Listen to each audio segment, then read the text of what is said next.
Sejam todos bem-vindos a mais uma palestra da Semana do Linux, o primeiro congresso online gratuito de GNU, Linux e tecnologias livres.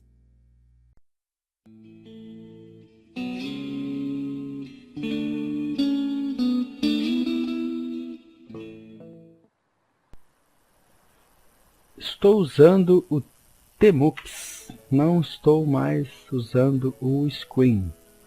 Os motivos fogem um pouco do escopo dessa aula, mas é interessante comentar. O Tmux tem os recursos a mais. Aqui na minha tela, eu tenho duas conexões remotas. Eu tenho um servidor aqui, que nós vamos trabalhar com os dois, inclusive.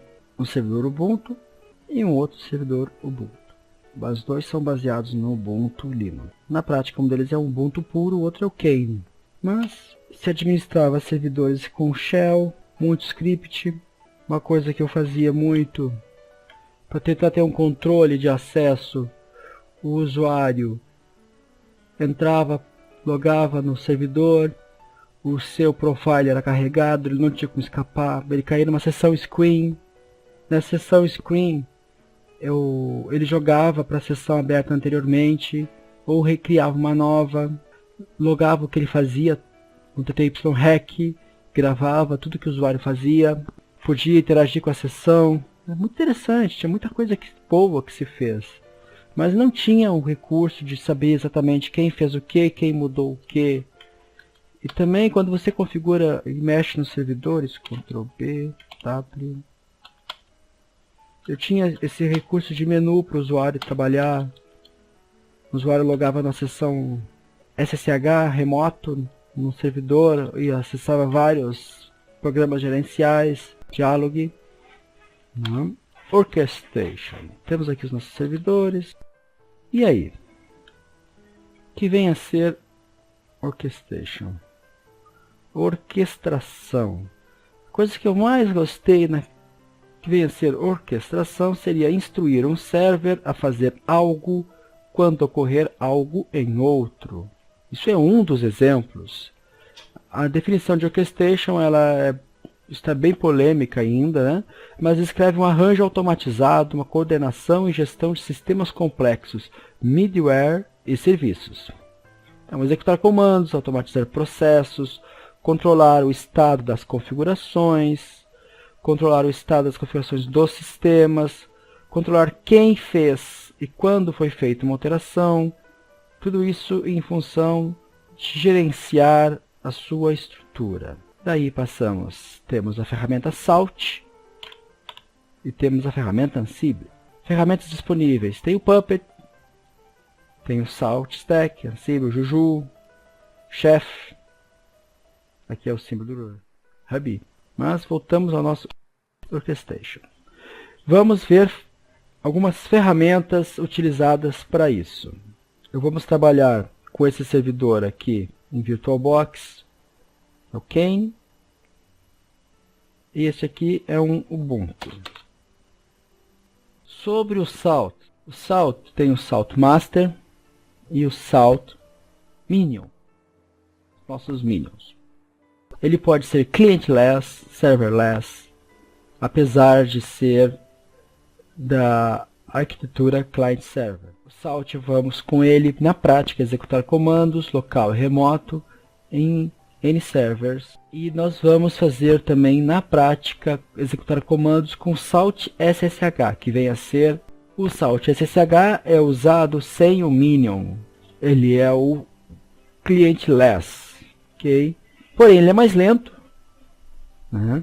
E é necessário adicionar o host que você vai focar, já que eu não tenho o Minion instalado lá. É necessário adicionar o host nesse arquivo aqui, /etc salt hoster. Nessa padrão aqui, que nós temos, onde você cria um nome para o host, seta o IP, o user e a senha, e se vai usar tudo. E instalar o Salt. Como a distribuição é Fedora, o comando agora é dnf, não se usa mais o yum. Dnf install Salt Master. Ele vai baixar os pacotes, instalar. Pode notar que é 994K, é muito pequeno, é muito rápido. Feito essa instalação, vamos dar uma olhada nas configurações. Primeira coisa, na configuração do server. No etc/salt vai ter um arquivo chamado master.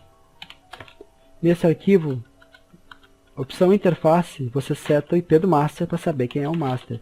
Da mesma maneira, o arquivo minion tem que saber somente o IP do master. Para começar a funcionar, tem que saber o IP do master.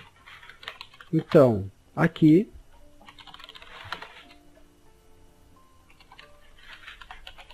indo para etc salt, editando o minion, eu tenho que informar o master.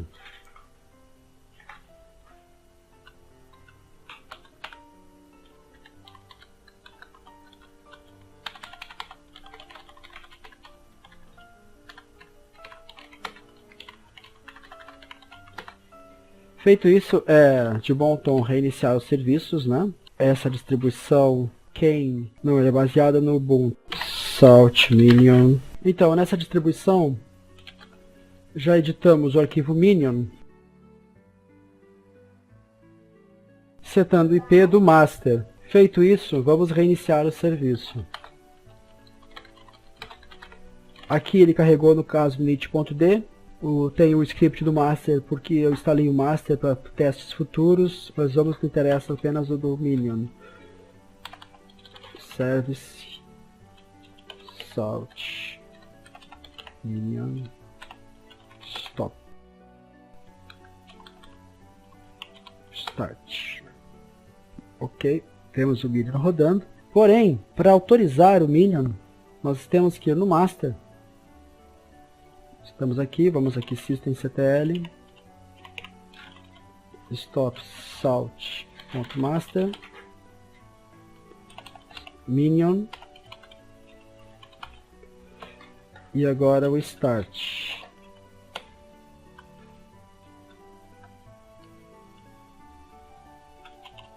Por que não usar o restart, né? Costume, pessoal, simples costume de passo a passo. Para adicionar o minion, eu executaria saltkey-a, porque quando o minion starta, ele envia uma chave criptográfica para o master, ficando ali na parte pendente. O comando saltkey-a simplesmente autoriza todas as chaves pendentes, então eu adiciono todos os minions de uma vez só. Eu poderia usar o comando saltkey-a minúsculo e o ID de um determinado minion para adicionar este minion especificamente. Pegou os dois Agathas aqui. Então temos os dois. O Agatha local domain e o Agatha com A maiúsculo. Então, nesse computador aqui, nessa máquina virtual, conforme eu já tinha visto antes, ele é like Debian, baseado em Ubuntu 14 LTS, e o hostname é Agatha. O IP é 105. Onde eu estou gerando o server é o Agatha com minúsculo. Então vamos começar a brincar, vamos começar a usar realmente o salt, ok? Vamos começar com um comando bem simples. Salt, todos os minions, cmd-run, que vai executar o seguinte comando, netstat. Ok. Então temos aqui, ó, no server Agatha minúsculo, está rodando um cron, um Dropbox, o VMware. E já no outro está rodando um cups test.ping. Respondeu. Comando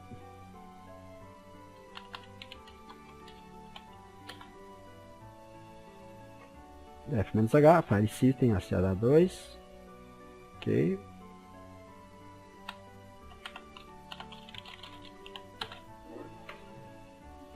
Ok. Agora vamos ver o grains de itens. Começar a aprender a filtrar coisas. Temos aqui um retorno bem grande, onde basicamente ele me diz que o Agatha minúsculo, a release do BIOS versão, CPU, Intel. Me interessa o sistema operacional. Fedora, localhost, kernel release, esses mais simples. OS, Fedora. Já o próximo, OS, Ubuntu. Por que disso? Salt, -G, OS, Fedora, cmd run,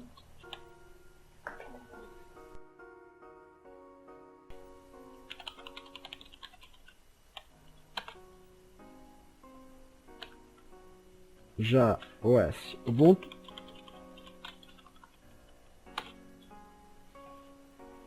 aí vocês começam a ver o que se abre de opções. E se eu não usasse OS, se eu usasse a questão da arquitetura principal, que ele informa aqui, ó, que o Fedora, no caso, usa Red Hat, OS Family.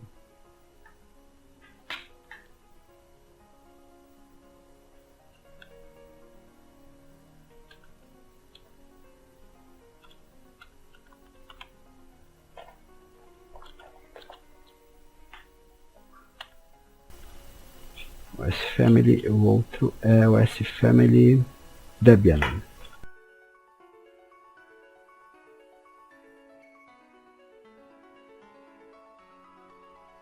Agora,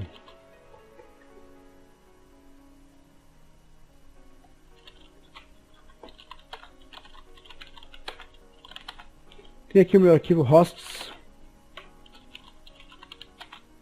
Digamos que eu quisesse adicionar uma entrada de hosts em 300 máquinas, ou em 200 máquinas, ou em 55 servidores, ou máquinas. Como eu faria essa maneira mais simples? Sem ter que abrir, lançar mão de um script shell. Estamos vendo aqui. Vamos constatar aqui também o arquivo hosts.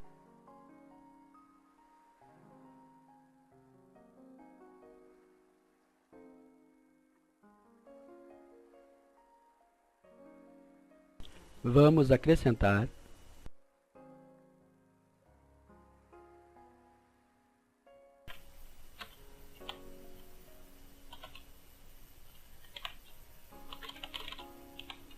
o Fedora desse host. Todas as máquinas são Fedoras. Ok, ele respondeu true. Adicionou aqui a entrada. E agora se eu fizesse novamente.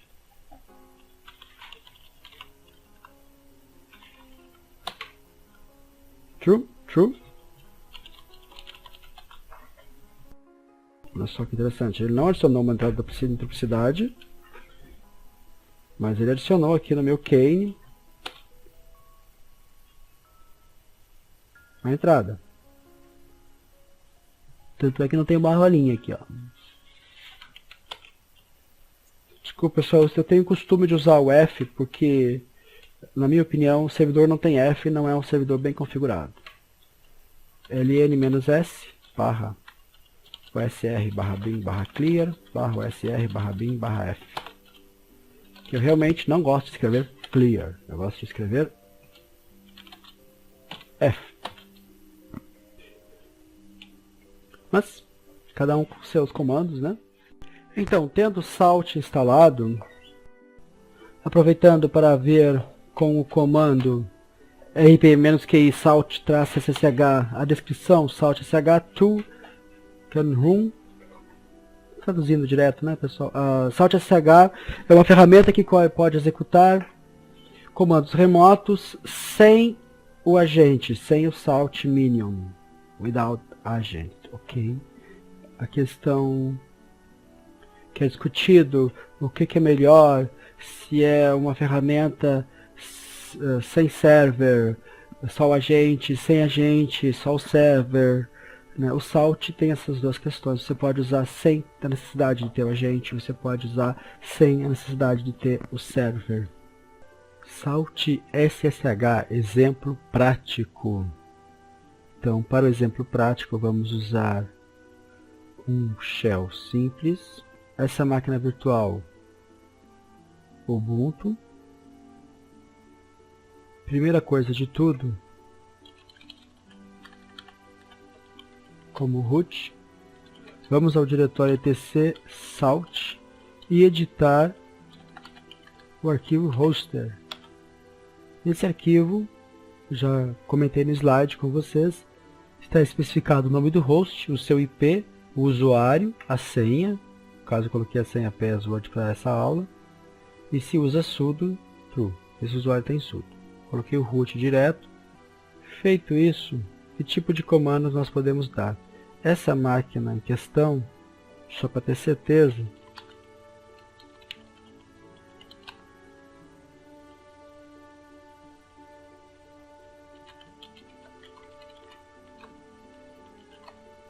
ela não tem o cliente Salt Minion, ok?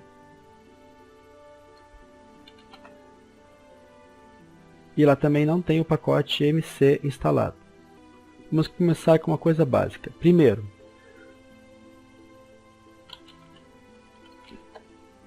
você pode especificar todos os hosts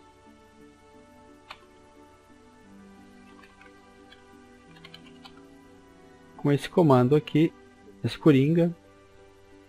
Ó, respondeu, ok, true. Mas você pode especificar o host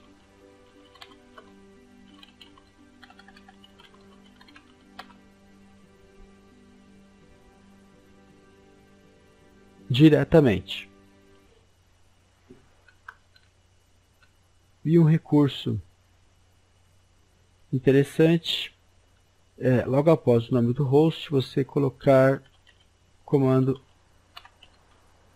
ask pass, para o caso de você não usar lá o arquivo com a senha ou ter mudado a senha. Ele vai pedir a senha para antes de colocar. Agora vamos a comandos mais interessantes do que somente dar um ping se a máquina está respondendo. Salt.ssh Ubuntu askpass. Vamos dar esse comando network.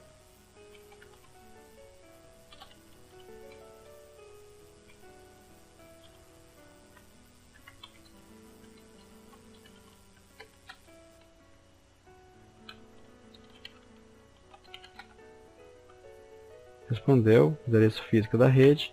Notaram a demora, que ele demora bem mais que o Salt, onde você usa o Minion. Um comando interessante também seria este.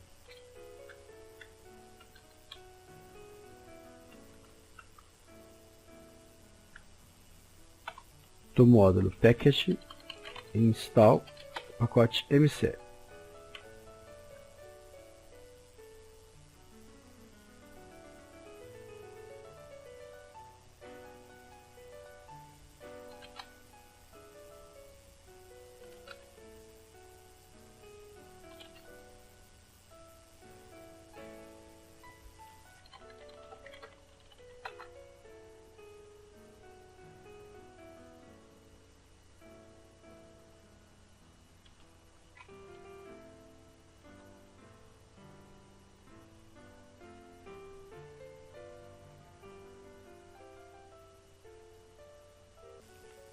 Eu já achei rodando ali o KG. Tivemos um retorno, ó, Ubuntu MC novo instalado, não tinha um antigo. Instalou o pacote na minha distribuição. E o Ansible, gente, ele é muito semelhante ao Salt SSH, no sentido que ele é clientless, não há necessidade de instalar um cliente. É bom, ele tem muitos recursos, lembra um pouco a questão do Puppet também. Todos eles se relacionam, geralmente há uma grande interação entre todas essas ferramentas. Vamos aos conceitos do nosso amigo Ansible. Ele é o OverSSH, é o gerenciador de configurações, também é um deployment, isto é, instalar programas, ele permite que você instale coisas no seu servidor, e é um sistema de execução de tarefas, Task Execution System. Vamos aos conceitos. Agora vem aquela questão que você tem que ter uma curva de aprendizado. O Host Inventory nada mais é do que você tem ali no seu... Lembram do slide do Salt? Eu tenho que dizer em algum lugar onde é que estão os meus hosts, onde é que estão os meus servidores, né? E lá no Host Inventory tem essa estrutura. Um grupo, um outro grupo, e eu posso ter o servidor, o host setado por domínio, ou por IP, né? E eu posso ter um servidor em mais de um grupo. Esse é o nosso inventório de hosts. Playbooks. Um roteiro de tasks a serem executadas em um grupo de hosts. Temos aqui um grupo de hosts. Os playbooks contêm plays. E plays contêm tasks. As tasks, por sua vez, chamam os módulos para fazerem o trabalho necessário. As plays. Um exemplo, Name, Setup, Web Servers. Essa play compreende todo o código do slide 6. Então temos as três tasks. Name, Install, a Configure e a Start. Vamos direto para o slide 6. Aqui temos uma play. Setado o nome dela. E posteriormente são as tasks, essa daqui. Todas elas são referentes a essa play aqui. As tasks. E os handlers.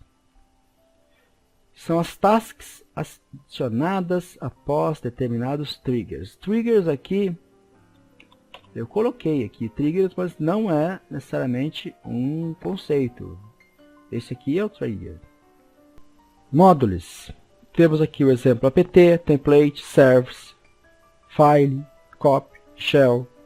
O exemplo aqui, linha de comando, Ansible DBS, esse grupo, "-m", módulo, copy, "-a", vamos adicionar o comando aqui, o source, o arquivo tal, o módulo 755, destino, diretório tal. Um grupo de tasks nos playbooks roda sobre um grupo de hosts. Ok, playbooks, tasks, hosts. Variáveis, ajuda a adaptar as configurações, diferentes ambientes. Aqui não tem um exemplo mais prático de variável. Fatos. Tratam-se das informações colhidas de cada servidor no inventário. Exemplo, OS Family, versão de kernel, memória. Que aí temos aquela situação. Baseado na informação que eu consegui levantar do servidor X, eu consigo, via script, maneira segura, permanente, ajustar configurações no servidor Y. Ou o servidor Z só vai fazer alguma coisa se o Y e o X estiverem em determinada situação. Os templates permitem a cópia de arquivos de configuração e atualização de determinadas seções, usando variáveis. Eles usam o Jinja2. Aqui, esse playbook tem essa play aqui, que configura o web server. Roda nos hosts web servers. A task instala o pacote nginx. Aqui nessa task, install nginx. Depois configure nginx. Aí temos o start. E o trigger, quando ele configura, o template aqui é nada mais do que a cópia. Ele sugere a cópia de um arquivo de configuração, um template.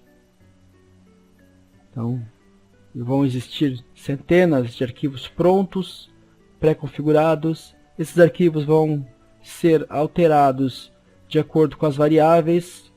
Vou ter arquivos diferentes para diferentes distribuições de Linux. E ele vai automaticamente copiar aqui esse conf.j2 para o destino em todos os servidores que estiverem nesse grupo hosts. web servers. Sempre que ele fizer essa cópia, ele vai disparar essa notificação para esse handler. E o handler vai chamar esse módulo service para que essa Nginx tenha o seu status como recarregado, reload. Então aqui temos um exemplo que na hora de eu instalar o pacote, ele define que o estado dele tem que ser presente. Não necessariamente ele vai instalar novamente. Se o pacote já existir, está presente. Aqui, esse módulo é o apt. Você pode usar os facts para ajudá-lo na orquestração dos seus servers, aplicando configurações aos templates, definindo qual módulo deverá ser usado. Exemplo, apt, dnf, pacman, macports, portage. Se não me engano, o portage é do Gentoo.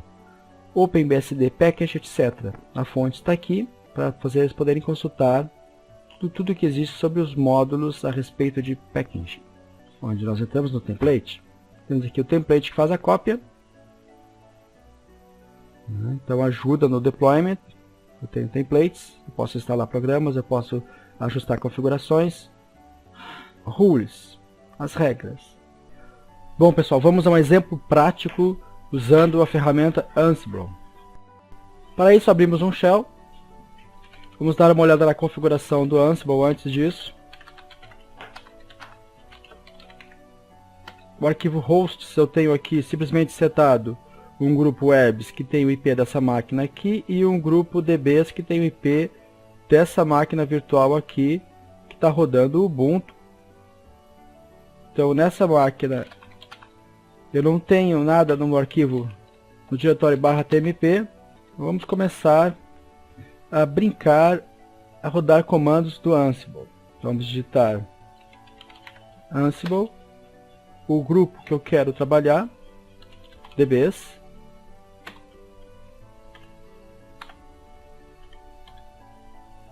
vou especificar o usuário, root, e vou especificar também que ele pergunte a senha. Após isso, "-m comando, "-a de argumento do comando, um comando mais simples, uptime. Pede a senha dessa estação, desse server. Por que eu estou usando a senha? Eu estou usando a senha porque eu não fiz as chaves, mas fazendo as chaves, definindo um usuário padrão, você não necessita mais informar o usuário e senha.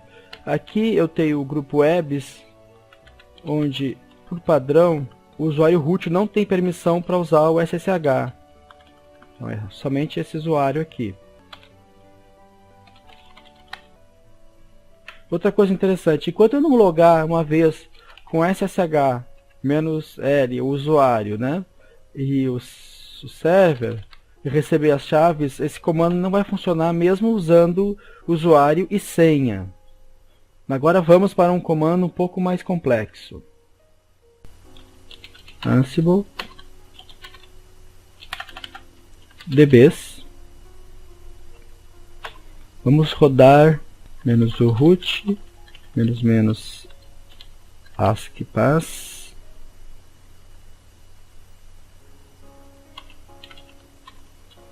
-m comando, -a argumento. Factor, lembram do factor? Eu quero saber especificamente a OS family desse server. Porém, ele me deu esse erro aqui, ó, não existe o arquivo. Daí, vamos usar o nosso velho amigo Salt. Salt SSH Ubuntu, lembram que essa máquina é Ubuntu.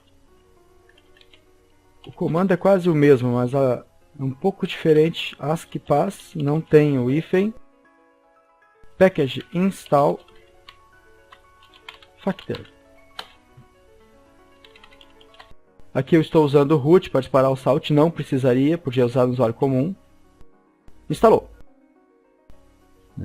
Uma curiosidade é que a primeira vez que eu rodei esse comando, ele instalou mais outros pacotes. Instalou o factor, também informou que esses daqui, ó, novos.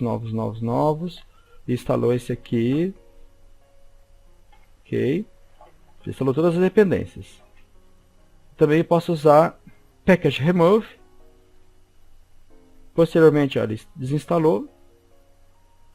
E usei o package install novamente, ele instalou novamente. Bem padrão de sistema de gerenciamento de pacotes. Agora vamos rodar novamente o nosso comando Ansible e eu quero saber OS Family.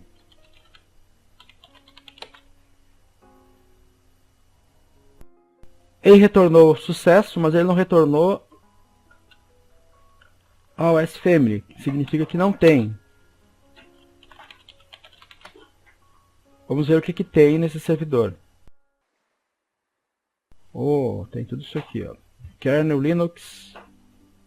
Porém, realmente não tem a nossa OS Family. Uma outra curiosidade sobre o Factor, que ele pode devolver no formato YAML e no formato JSON. E o que vem a ser o formato Y? Esse formato é o formato que o Puppet usa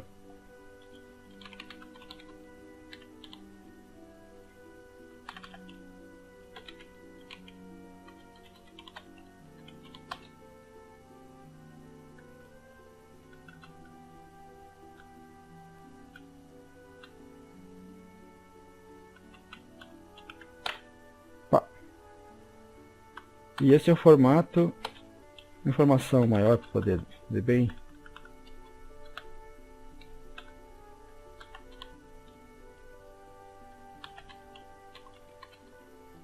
Olha só.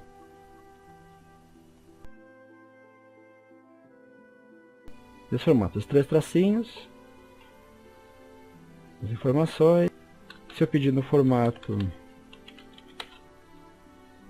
JSON, parece uma programação estruturada. Drive, tamanho, label, file system, ok. Agora vamos copiar um arquivo. Ansible, dbs, -m copy, -a de argumento, source do arquivo, /tmp, /conta.sh, mode do arquivo, eu quero que o arquivo fique com 755. Destination, igual, /tmp, /conta.sh, vou usar o usuário root, e por favor pergunte-me a senha.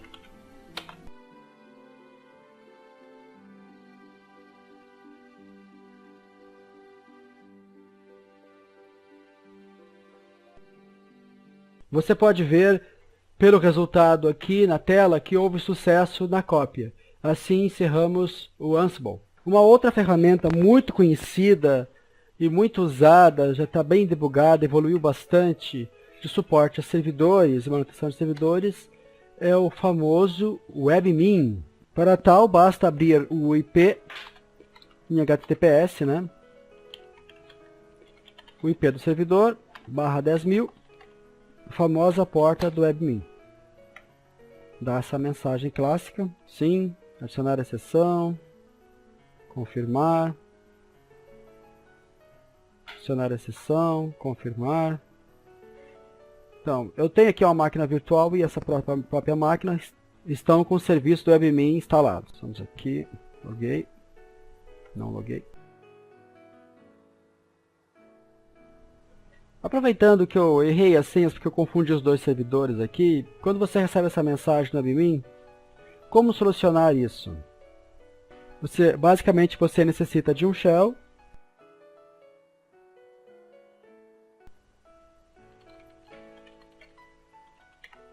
e no diretório padrão do WebMin etc WebMin. Só o fato de stopar o serviço e startar novamente, a princípio, já libera o acesso. Vamos tentar de novo aqui. Bom, liberou. Porém eu não sei o usuário, como é que eu fico? Aqui, o arquivo miniserve.users. Esse é o usuário. Tá, e aí eu não sei a senha.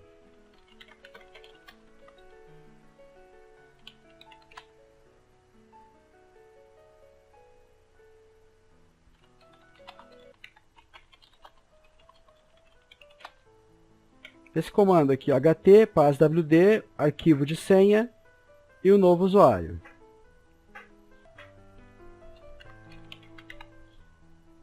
arquivo de senha é esse aqui. E o usuário é esse aqui.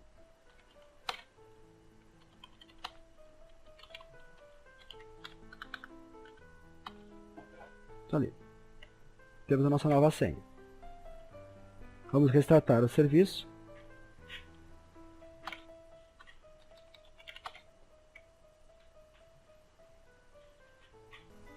Vamos lá.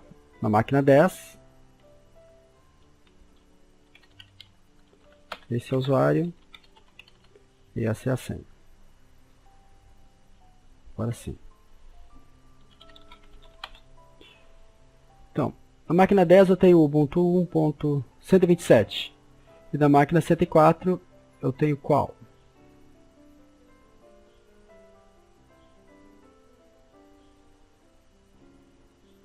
Fedora Linux. Vamos ter aqui opção WebMin. Opção WebMin. Notem que estamos com dois layouts diferentes. Vamos corrigir isso aqui. Tema.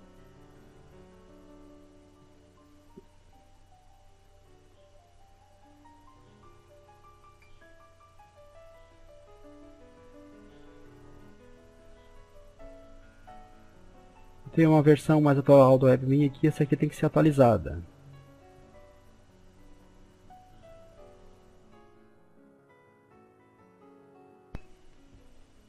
Então, nesse WebMin, que é o WebMin versão 5.9, que está na máquina Ubuntu, uma versão mais antiga, eu fui aqui na opção Cluster, e na opção WebMin Servers, cliquei em adicionar um server, ele adicionou esse server aqui, o server atual. Ok, opção de configurar o server.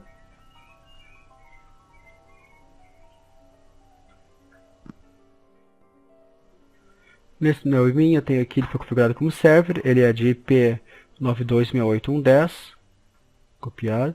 No outro, vou aqui na opção WebMin, index de servidores WebMin. Vamos procurar, esse aqui está usando o usuário Beside.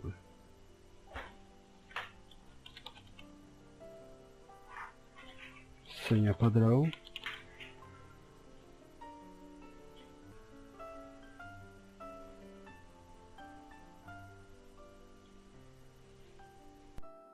Ele quer uma classe de rede aqui.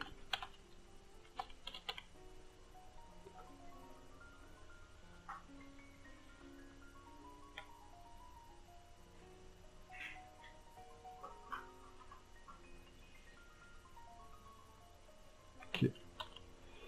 104. Não, 10. Senha.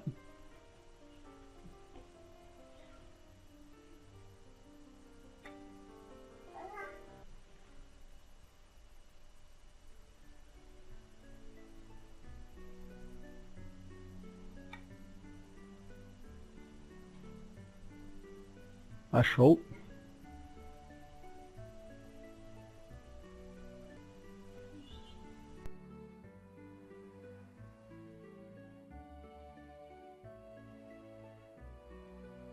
Colocou aqui.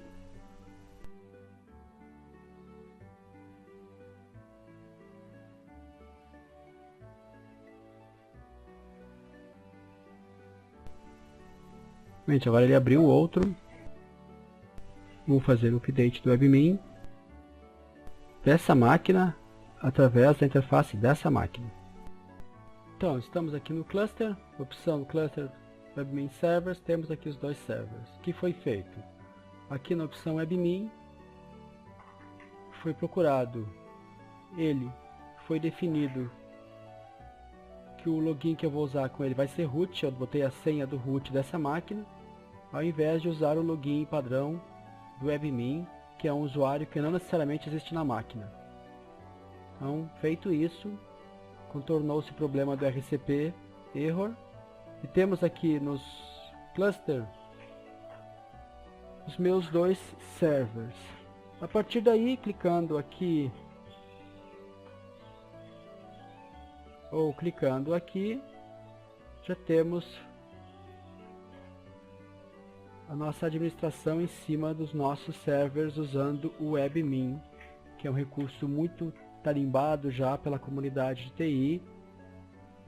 Eu pessoalmente me sinto muito tranquilo usando o WebMin, principalmente para a seguinte utilidade: instala-se um server, um firewall, qualquer coisa num cliente de pequeno porte e deixa-se um usuário para rodar algumas tarefas mais simples, como restartar firewall, adicionar novos usuários no servidor de arquivos.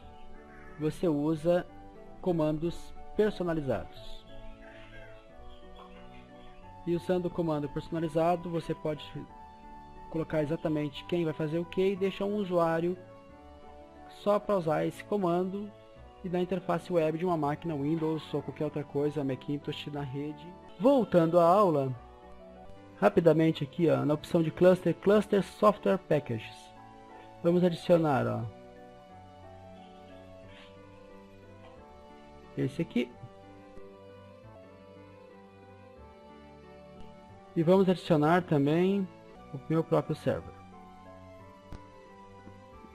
Interessante, então temos aqui ó, a opção de administrar os pacotes instalados nos servidores. Vamos pegar este aqui que está mais clean. Pegar a letra M. Aqui. Esse pacote aqui. Vamos instalar todos os hosts. Vamos ver como é que ele vai se comportar.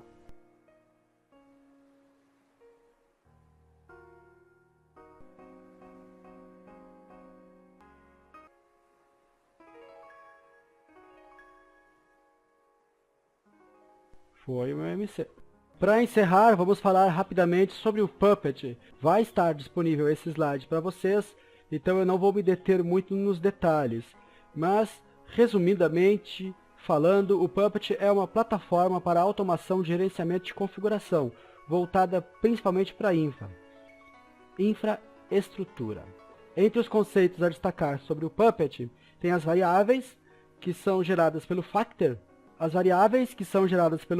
os módulos, dentro de uma árvore do módulo que você tem tudo o que for preciso fazer a configuração.